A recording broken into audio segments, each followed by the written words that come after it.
Chapter 2. And in the 2nd year of the reign of Nebuchadnezzar, Nebuchadnezzar dreamed dreams, wherewith his spirit was troubled, and his sleep brake from him. Then the king commanded to call the magicians, and the astrologers, and the sorcerers, and the Chaldeans, for to show the king his dreams. So they came and stood before the king. And the king said unto them, I have dreamed a dream, and my spirit was troubled to know the dream. Then spake the Chaldeans to the king in Syriac, O king, live forever. Tell thy servants the dream, and we will show the interpretation. The king answered and said to the Chaldeans, The thing is gone from me. If ye will not make known unto me the dream, with the interpretation thereof, ye shall be cut in pieces, and your houses shall be made a dunghill. But if ye show the dream, and the interpretation thereof, ye shall receive of me gifts and rewards and great honor. Therefore show me the dream, and the interpretation thereof. They answered again and said, Let the king tell his servants the dream, and we will show the interpretation of it.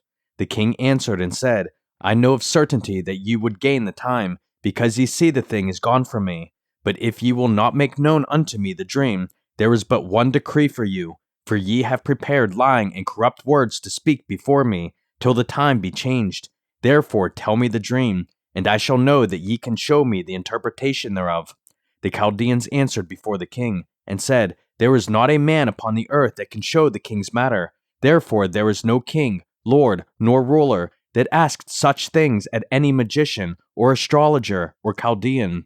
And it is a rare thing that the king requireth, and there is none other that can show it before the king, except the gods, whose dwelling is not with flesh. For this cause the king was angry and very furious, and commanded to destroy all the wise men of Babylon. And the decree went forth that the wise men should be slain, and they sought Daniel and his fellows to be slain. Then Daniel answered with counsel and wisdom to Arioch the captain of the king's guard, which was gone forth to slay the wise men of Babylon. He answered and said to Arioch the king's captain, Why is the decree so hasty from the king? Then Arioch made the thing known to Daniel. Then Daniel went in, and desired of the king that he would give him time, and that he would show the king the interpretation. Then Daniel went to his house, and made the thing known to Hananiah, Mishael, and Azariah, his companions, that they would desire mercies of the God of heaven concerning this secret, that Daniel and his fellows should not perish with the rest of the wise men of Babylon. Then was the secret revealed unto Daniel in a night vision. Then Daniel blessed the God of heaven. Daniel answered and said, Blessed be the name of God for ever and ever, for wisdom and might are his, and he changeth the times and the seasons. He removeth kings, and setteth up kings. He giveth wisdom unto the wise, and knowledge to them that know understanding. He revealeth the deep and secret things. He knoweth what is in the darkness, and the light dwelleth with him. I thank thee, and praise thee, O thou God of my fathers, who hast given me wisdom and might, and hast made known unto me now what we desired of thee, for thou hast now made known unto us the king's matter. Therefore Daniel went in unto Arioch, whom the king had ordained to destroy the wise men of Babylon. He went and said thus unto him, Destroy not the wise men of Babylon. Bring me in before the king, and I will show unto the king the interpretation.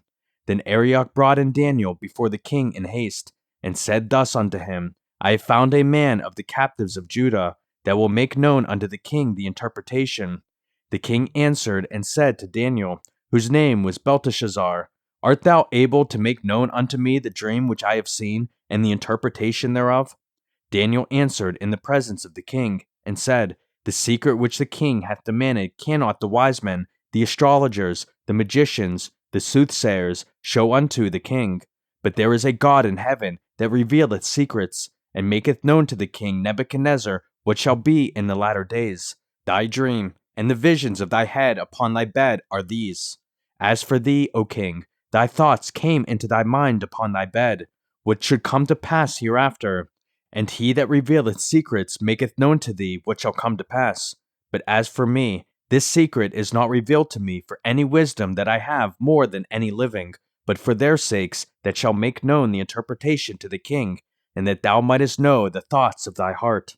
Thou, O king, sawest, and behold a great image. This great image, whose brightness was excellent, stood before thee, and the form thereof was terrible. This image's head was of fine gold, his breast and his arms of silver, his belly and his thighs of brass, his legs of iron, his feet part of iron and part of clay. Thou sawest till that a stone was cut out without hands, which smote the image upon his feet that were of iron and clay, and brake them to pieces.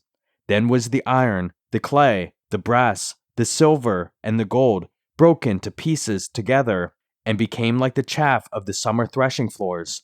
And the wind carried them away, that no place was found for them. And the stone that smote the image became a great mountain, and filled the whole earth. This is the dream, and we will tell the interpretation thereof before the king.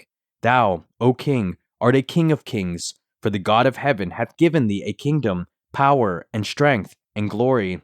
And wheresoever the children of men dwell, the beasts of the field and the fowls of the heaven hath he given into thine hand, and hath made thee ruler over them all. Thou art this head of gold. And after thee shall arise another kingdom inferior to thee, and another third kingdom of brass, which shall bear rule over all the earth. And the fourth kingdom shall be strong as iron, for as much as iron breaketh in pieces, and subdueth all things. And as iron that breaketh all these, shall it break in pieces and bruise.